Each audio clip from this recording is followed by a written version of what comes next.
Welcome to The Kitchen Table, a show dedicated to helping you escape diet culture, gain trust with food, honor your body, and live a brighter life. Hello and welcome back to The Kitchen Table. I am so glad you're here. I'm your host, Alicia Brown, an anti-diet registered dietitian nutritionist. And I've got Stefanie here on the show. I am so excited to have her back. You can find her at I am Stefanie Michele on Instagram.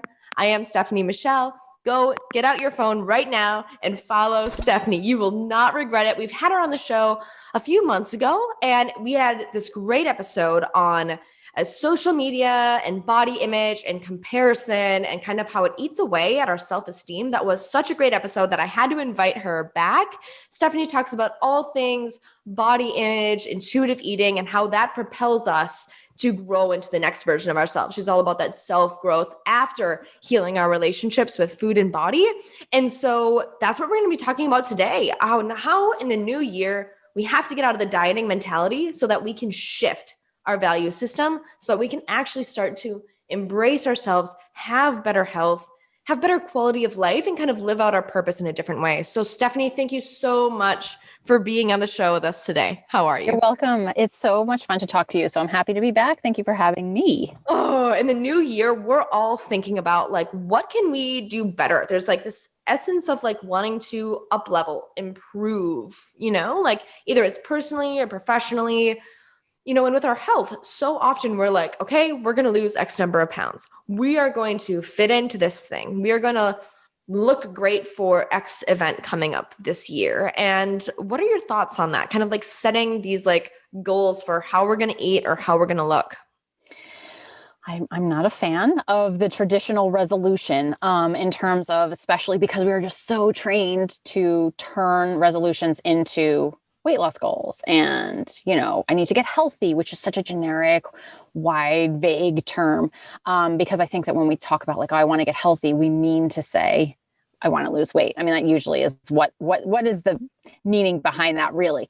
So as a rule, I feel like those sort of ideas have just become a bit outdated and kind of not really fun and a bit shameful too. I think leading up after, December, which tends to be, we're eating more, we're enjoying our food more, or we're feeling more guilty about it. And then it leads right up into January, which is like this perfect time to like, almost like slap yourself on the wrist and say, like, no, all of that, we have to make amends now. We have to get back on track now. And I think that whole idea is almost kind of rooted in shame. And, this idea that we've somehow like veered off course and we really need to get it together. And I think that's why we come back year after year with the same resolutions. And, if they stuck or if they worked, I think we wouldn't be doing this time and time again.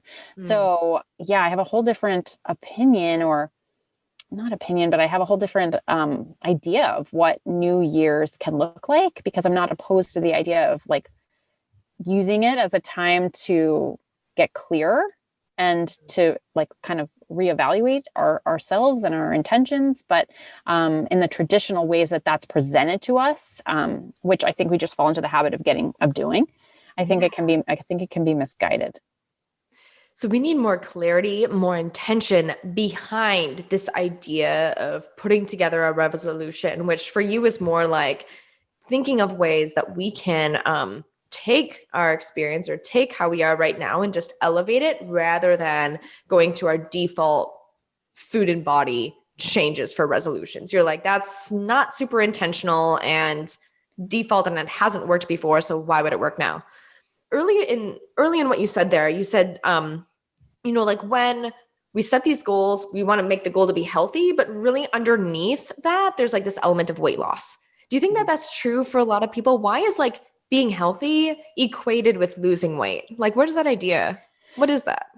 Yeah, I mean, well, first of all, I don't think it's necessarily on the surface true for everybody. I think for some people, I mean, maybe, you'd admit, that is kind of what I mean by that. And I think that's a direct product of what we're fed. I mean, that's nobody's fault. I think that's something that is spoon-fed to us the idea that health equals weight loss and that you can't be healthy unless you lose weight. I mean, we've seen it in this past couple of months. We saw celebrities on the covers of magazines losing weight. Adele, Rebel Wilson. I think most recently there was I forget his name, James Corden. And there was Lizzo with the health, the whole idea about her going on a smoothie detox, and coupled with the word health is weight loss. It's always paired together. I don't think one usually comes without the other. And so it's what we're made to believe that's what it is. So when we say we want to get healthy, we automatically assume that means also weight loss. And I think that for a lot of people, it's not only that anymore. And I believe that there's a movement towards health in terms of, well, I also want to, be able to be really fit. And I also want to be able to live a longer life and live a more, voracious life and all of the things that like good health now embodies, which in and of itself can become its own form of an eating disorder, as we've talked about before with orthorexia. But I think that we believe that being healthy is the morally superior thing to do. But I also think we only focus on health as it relates to physical health and the way we look ultimately versus health as a whole picture and health as inclusive of mental health and joy and happiness and how all of those things are actually part of the health picture. I don't think that's included when we're talking about healthy New Year resolutions necessarily. Well, that's maybe in essence why we're never able to sustain it. There's not enough joy. There's not enough happiness in this new resolution that we have for ourselves that's rooted in just desiring weight loss. But how do we untie that? How can we look at health beyond weight loss rather than having them so fused together? I mean, I agree when we see like people like Adele, like we see her on social media. Maybe you've seen some of like the, pictures of her a few years ago and pictures of her now. So many people are thinking, wow, she must be so healthy. But what you're also saying is that when we don't consider mental or emotional health, we're losing the full picture of what health can mean. So like, how do we start to like shift our value set from really valuing weight loss to then valuing health beyond weight loss? That's a great question. I think one of the ways that I personally went through that sort of almost metamorphosis and the way that I see my clients going through it is about what you said in the beginning here, where it's about understanding the value system that we're trying to change over the appearance related goal. So for example, when you're talking about, when somebody loses weight, like with a celebrity or with someone, let's say who loses a substantial amount of weight, and it's always accompanied by, I feel so great. It's not just the weight loss. It's how I feel now. And we're understanding this to mean that because they lost weight, they also gained confidence and they gained, they feel more at home with themselves and they feel like they can move better and they feel all these wonderful things. And I lost weight, but there's always this emphasis but it's not about the weight loss. It's really about all these other things.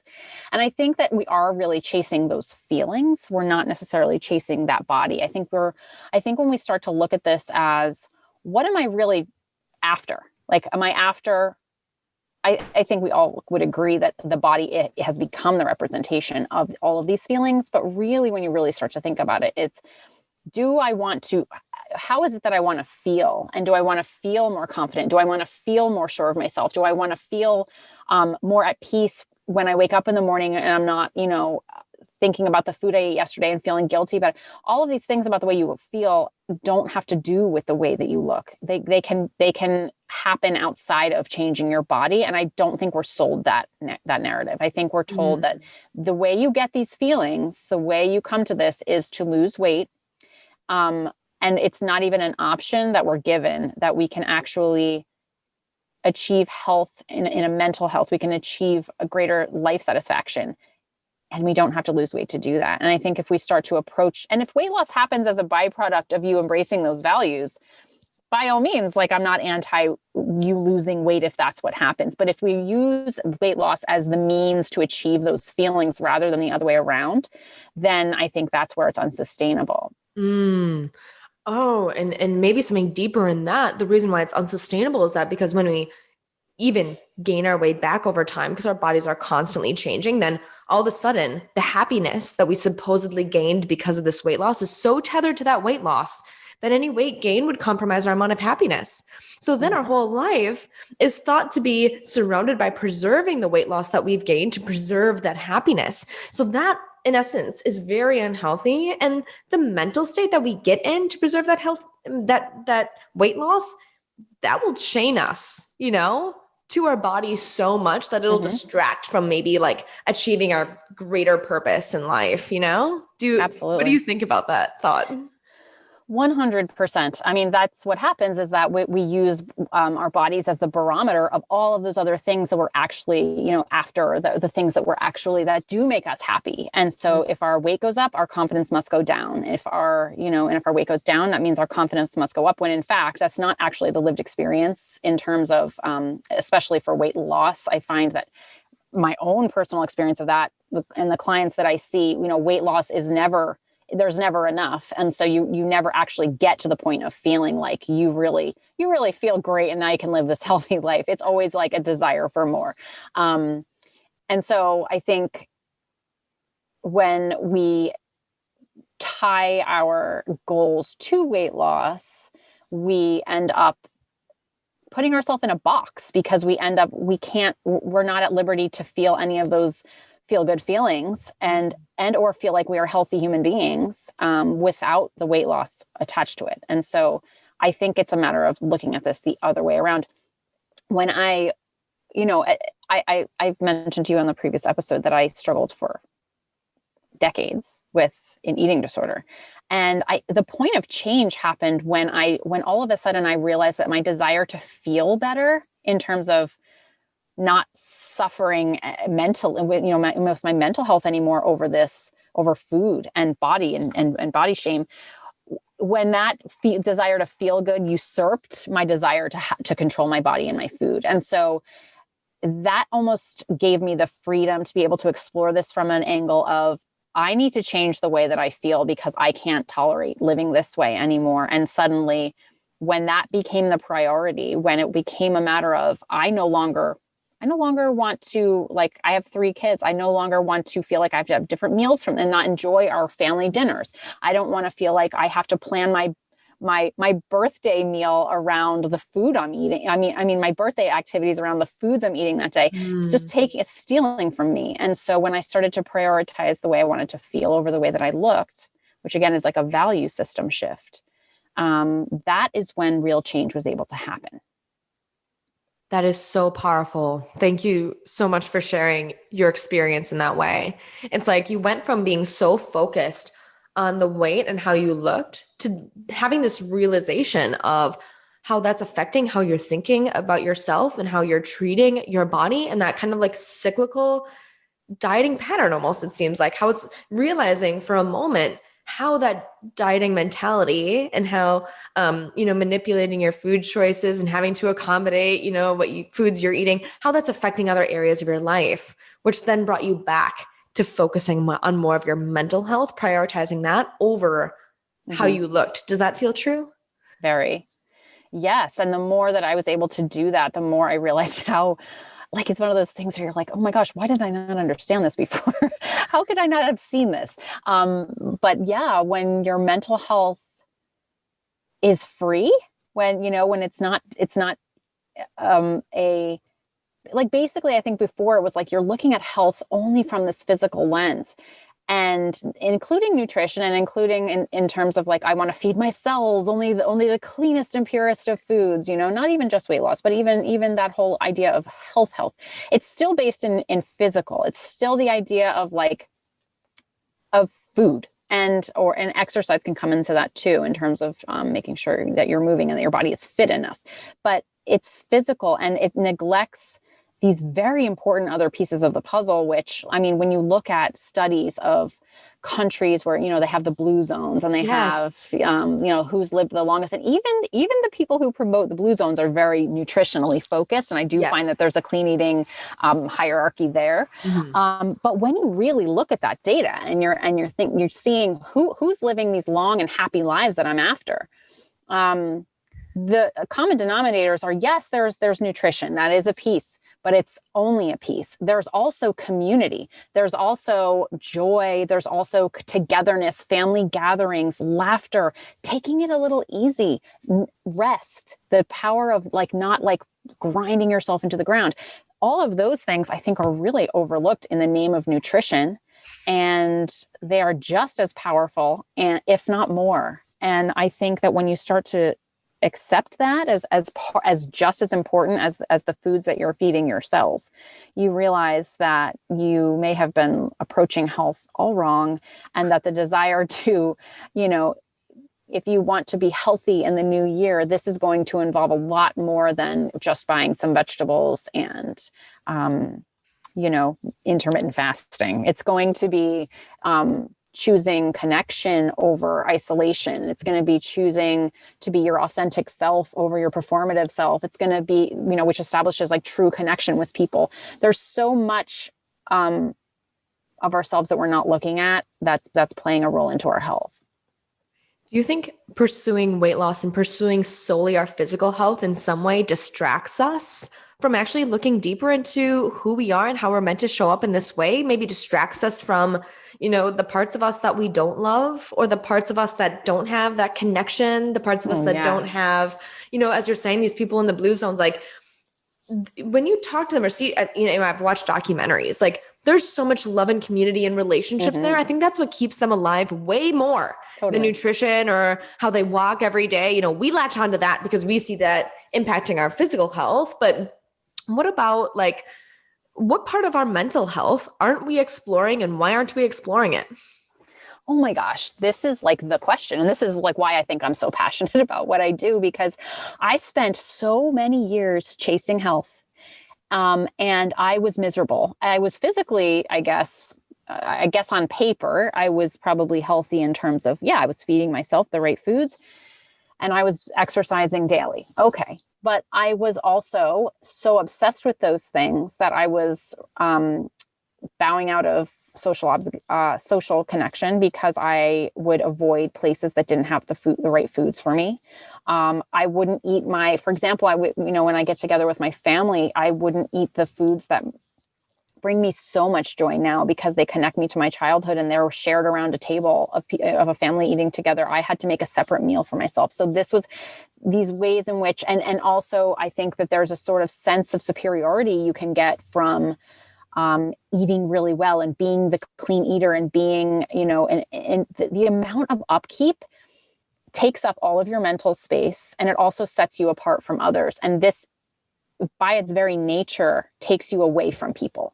And people are part of what brings you joy, what brings you community, what brings you connection, and all of those other factors of health. So by isolating food and exercise as your primary means to health, you are almost exclusively having to reject spaces for all of the other pieces of health. And so it's like a trade-off. I think it's, it's since recovering, or, I don't want to say like recovering is like an end point, but since abandoning those values, my life has opened up in ways that I didn't think, like that I don't remember since I was a kid. You know what I mean? Like I am creative. And my creative block was like, I think I shut down the creative side of my brain for 20 years because I was just so focused on counting calories and counting things. And it just had left no room. And now I am creative. I'm following my passion. I've started a new business. I enjoy, when I am present with my, at meals, I am present at my meals. I am not secretly tallying in the back of my mind. I am, when I move for joy. I'm not moving out of obligation. All of these things are only now in my life after giving up the micromanagement of my food. Mic drop. It's like, that is exactly how, if we only focus on food and fitness, if that is like so consuming of our life, it will take us further and further away from the things that we actually want, the feelings that we actually want, that life that we actually want to live, that creativity that we want to tap into, right? That presence that we really want. Like that's what we really want. But here we are over here, like obsessing about things that are getting us further away from that thing, under this guise that we're given by diet culture that's what's going to bring us that creativity, that purpose, that mindfulness, that all the things that we want to be chasing, that confidence. But we're going so far in maybe the opposite direction or a different direction, propelling away from how we're actually meant to be showing up. So what was that thing that kind of like that opened that door for you, maybe like a little bit more? Like you mentioned that, okay, like understanding that this was so consuming that like, oh, did we glitch? Are you here with me? I'm here. Understanding that like food and fitness was like so consuming. Like you wanted to get away from that so you could reconnect with yourself. Like what was the thing? Like, did you get any like message from the anti-diet community or from intuitive eating, or what kind of like prompted you to kind of like explore what health would be like beyond weight loss? What was like the thing that got you thinking that life could be different?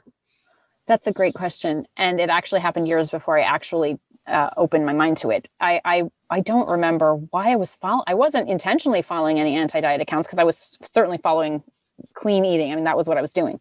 But somewhere I must have seen a post that said, oh, you know what? It was actually, there was an article that came out, the article about Smash the wellness industry. Yes.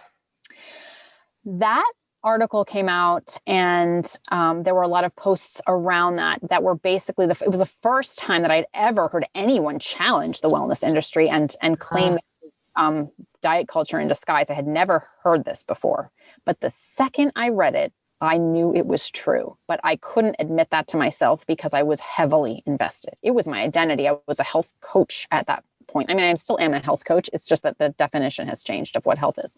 But I was a sugar detox coach. I was guiding people right into the wellness and diet culture industries, and I couldn't hear this because it was shattering. Yeah. So I read it. I didn't immediately discount it. I read the whole article and I saw these accounts who were posting these things and I looked at them and I knew somewhere that they first of all, it was the first time this had even crossed my mind. So it was it was something I let in somewhere. It was like a seed that got planted somewhere. And now I tried to bury that seed really, really deep. And I did. I mean, I buried it really deep, but once I saw it, I couldn't unsee it. And I think that was where that seed got planted, but it took me, I think, a whole nother 2 years for me to actually say, this is a thing, and this is everything that I am missing, and this is why I'm stuck here, and I need to look harder at this, or I'm going to be stuck in this cycle for the rest of my life. Yeah. You just have this inner knowing, like when you read something or see something or a concept is presented to you, and you're like, oh, this means something. I know this means something. You're like, oh, this could actually be true. But if that's true, it means I'm tearing down everything I've built for decades. It means that everything that I currently know wouldn't be true, that it wouldn't be my reality anymore. And that's so scary to face, especially with intuitive eating and honoring the body and honoring mental and emotional health as much as physical health. That means that all of our weight loss, dieting, health efforts, right, would have to shift. And in order for it to shift, it's got to be torn down. And that's pretty much all we know. So that's so terrifying. So it makes so much sense that there was a seed of truth planted, but maybe you weren't really ready to let that seed grow at that time, because I can so relate to that. But that knowing that truth, you couldn't unsee it at the same time. Yeah. I think that's so beautiful. Yeah. But you know what? Honestly, I mean, as it was terrifying, and it was basically ripping down my identity and a profession. At that point, I was health coaching. So I had invested a lot into building that business. So this was like a tearing down of a lot of things, but which is why it was, twice as scary. But I feel like the fact that I eventually did come to a place where I was able to tear it down has opened a door for me in terms of the rest of my life, because since that time, there have been so many other things in the world that, there's just things that happen that I have to challenge the way I've been thinking about something for a long time. And I'm able to now with a lot more ease because I've done it. Like I did that thing. I totally revamped everything I thought I knew. And now when something comes into my world, that's like a new thought or a new idea or something that something that disrupts my like standard state of living, my status quo, I'm kind of much more open to new ideas in that sense. And I feel like it's made me a more open-minded person in general because I'm not so rooted in, I know what it's like to uproot and I'm not afraid of it anymore because it has made my life so much bigger. So I can only imagine every time I see something new, this could make my life so much bigger. It feels so true that the rigidity or the strong attachment to our current value system is really rooted in diet culture. The rigidity of the food rules, the rigidity of how we should eat, how we should move, how we should look, how we should move, how we should like fashion this like healthy life. And while we're all gravitating to, this is a lifestyle change. Like we're all gravitating to that because it's the rigidity that we feel like we need to live this healthy life. But hearing you in that story of like having to really, in order for you to live in your truth, you needed to uproot your identity tied to health and you needed to uproot your business. I did the same thing. And that's terrifying. But I think that flexibility that shows you now of like, hey, like COVID can hit and exactly. Things are still going to be really, really hard. But thank God I'm not in the rigid mindset of what my life was like before, because I wouldn't be able to as easily like adapt, to accommodate, to be open to change, be open to new ideas. It seems like there is a knowing or a new confidence like in yourself as a person after rejecting the dieting mentality. Does that feel true? Very true. Very, very true. I feel like, that's why I speak a lot about how, food is just this gateway. It's like a representative of all the things that we, are rigid about or that we rigidly adhere to and close our minds to. And then once you can break through that barrier, you're sort of free to do that in so many other areas of your life. It gives you the freedom to be able to look at yourself in new ways and to say, you know what, like, is this working for me? Is it like, is this my authentic self? Because I believe that when we're trapped in diet culture and when we believe that we have to look a certain way to please other people, this is only feeding into our people pleasing mentality and it's feeding into our inauthentic side. It's feeding into something that is not truly us. And it's believing that we have to be something to be acceptable or we have to be something to be good. And to take that down is to say, no, I don't. I am who I am and I'm proud and I'm going to live that out loud. And to do that, to be authentic, to step into your own authentic self will pervade the rest, everything else you do beyond food. But I think that's a first step for it. I think it's the first time that we say, because diet culture is extremely convincing and it's extremely powerful. And so I don't blame anyone who's living inside of it because we all were at some point, or we all are, and it's the water we're swimming in. And so for us to really say no to it is an incredibly courageous thing to do at this point, I think, because it's really saying like, I'm going to choose myself over you. I'm going to choose myself over the way that you need me to be. I'm going to be the way I need me to be. And that is like the most, again, I just think it's one of the most courageous things you can do. I got full body goosebumps. It's like diet culture says, this is the way you should look, should move, should eat. And there's like a reclaiming of that, of like, actually, no, this is how I'm going to look. And it's going to be in my body today. And this is going to be how I want to eat. This is how I'm going to satisfy myself. And these are my priorities in life. That is like exactly the value shift that we're talking about. And it's just like reclaiming of exactly who we are. And then looking to the future at that point and seeing all of what can open up for us. Totally. That is insane. That feels so true in my experience when I've seen with my clients. And I think that's what we all are actually looking for. That confidence, Stefanie, that confidence of like, actually, no, I'm reclaiming me. Isn't that like the confidence that we're all after anyway?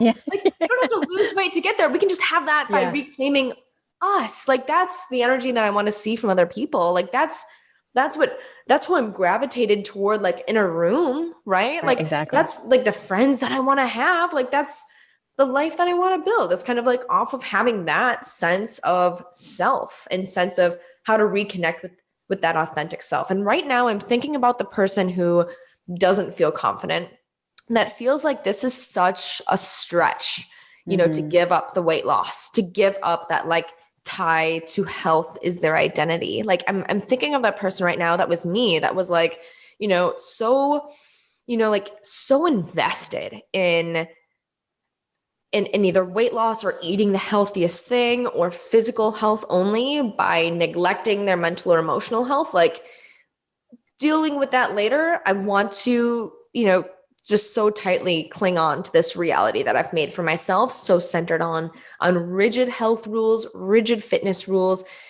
What is one piece of advice that you have for someone who's like really invested in that culture, but like has now had this seed of how life can be different? Because in this episode, we've talked all about like how to shift that value system. What would you say to somebody who feels like really far away from that, but just had that seed planted right now? That's a super like great question. And I feel for that person. If you're listening, like that is, I mean, that's where I've been. That's what got me here. Me too. I resonate so much with that place. And here's the ugly truth of it is that, I mean, in a world that promises, 30-day, whole 30s and, 7-day fixes and things like that, this is a matter of time. And this is something that I can't emphasize enough. And I say this to my clients too, that this is going to be a journey. This is not, it's a marathon, not a sprint, right? So knowing that just listening, just hearing it, just putting it in the realm of your awareness is enough right now. And that's all you can do right now, because this is I told this story recently. My therapist told me once, she said, you can plant a seed, but you cannot force it to grow. The more you water it and the more you keep patting the dirt down and the more you stare at it and the more you like belabor it, it doesn't make it grow any faster. And in fact, it could kill it. So your best bet is to have that seed be planted and tend to it now and then, make sure you water it every now and then. Stay aware of it. You can't ignore it. You can't neglect it, but you can't beat it into the ground either. You can't make it grow. So I found that to be such a metaphor for the way that I've evolved and the way that I think change happens to us in general is that, we maintain an awareness of something and we keep paying attention.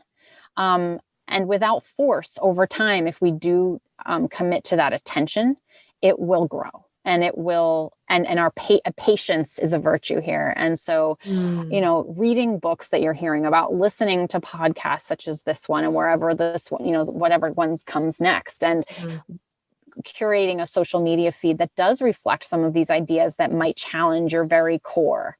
But being open to them and just listening and learning more and more as time goes on and being really patient with that process can be exactly what takes you to the next level. It just might not happen tomorrow. It feels like just this message, just the openness to listening to this episode, just the openness to any anti-diet message is enough. And I feel so held in that, Stephanie. I feel like that feels so true. Let this seed grow on its own. That's something that totally makes this anti-diet work so different than the diet work. It's like, no, you can embody this, but it will take some kind of just awareness and exploration and letting that seed grow on its own without force. That feels so true. This can blossom with more awareness, but it can't be with force. And I feel like this speaks to me even, more of a superficial way of like, just, pouring water on the thing and like grow, grow, grow, grow, grow, Yeah. If I'm going to do it, it's going to be 0 to 100 and, maybe we just pour more water on it, and it'll go. No, maybe it'll die, Yeah, exactly. I needed to hear that with other realms of my life today. Like stop pouring the water on it. We all water in it. Let it do its thing, Absolutely.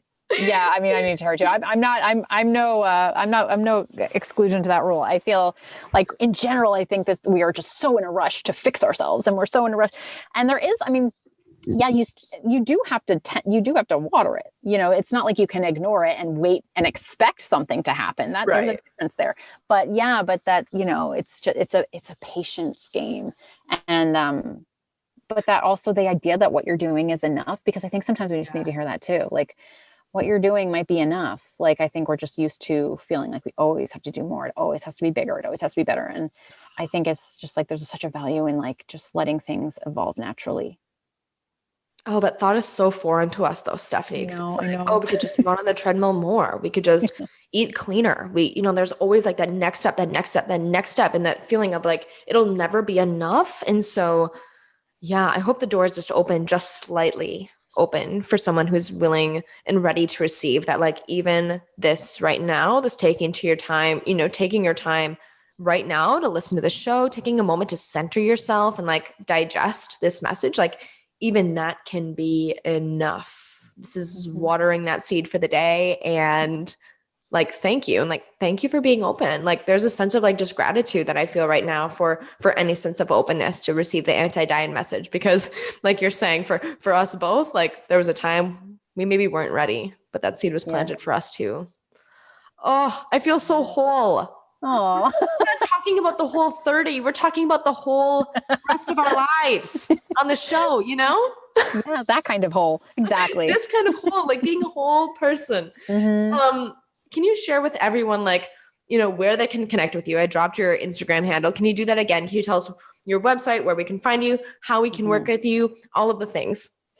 Yes. So I am Stefanie Michele, on Instagram, on Facebook, and on my website is www.iamstephaniemichele.com. I don't make it easy to spell, do I? I spell my name with an F and one L. You can put that in your show notes or something, right? I will. Yeah, and I am actually starting a book club right now. So this would be a way to learn too. I am starting a Facebook group based book club that every month we're going to be talking about a different book that is related to body image and body acceptance, to intuitive eating and anti-diet, to body diversity and self-growth, and how to deal with one's emotions around all of this, and how to change your thoughts and how to create new habits, all of the things that we talk about and beyond. I wanted to call this, it's called the Anti-Diet Book Club. I wanted to call it Beyond the Book Club, but yeah, I went with this one. But anyway, I know I liked that term, but I took a poll and that's what the straightforward title came through. But anyway, yeah, so it's going to be, you can find me, you can sign up for that now. That's open for enrollment. And I would love to have people learning there too. That's marvelous. You won't find a book club with Alicia Brown.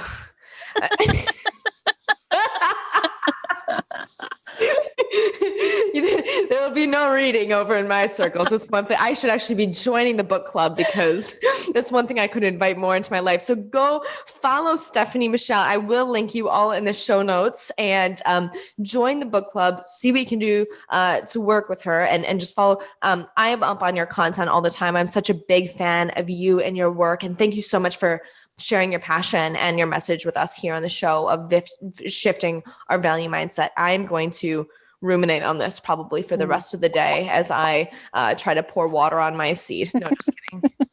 Talk to you soon, Stefanie. Thank you. Thank you so much for having me. Take care. Bye.